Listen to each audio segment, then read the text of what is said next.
काही काही ठेवलं नाही. अरे बुर्राणपुरा म्हणजे औरंगजेबाचं हळवं काळीच पान, पर चेंदा मेंदा करून टाकला मराठ्यांनी. पहिला तडाखा सोसतो ना सोसतो तो संभाजीराजांनी दुसरा तडाखा दिला. औरंगाबाद, औरंगजेबाच्या नावाने बसवलेला औरंगाबाद, संभाजीराजांनी त्यालाच हात घातला. इतकं लुटलं, इतकं धुतलं की औरंगजेबाच्या नावाशिवाय तिथं काही ठेवलंच नाही. एखाद्या बागेचं सौंदर्य डोळ्यात साठवावं म्हणून डोळे मिटावे आणि पुन्हा उघडून बघावं तर पुढं स्मशान दिसावं, अशी अवस्था औरंगाबादची केली होती.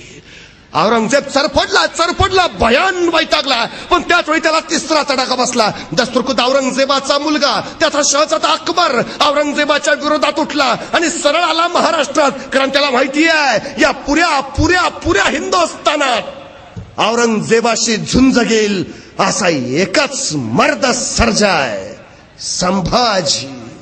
तो आला सरळ संभाजीकडंच.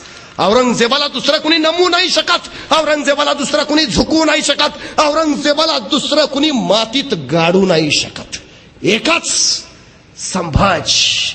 आणि संभाजीराजांनी याच अकबरला हाताशी धरलं आणि आपल्या राजकारणाच्या पटावरच्या चाली खेळायला सुरुवात केली.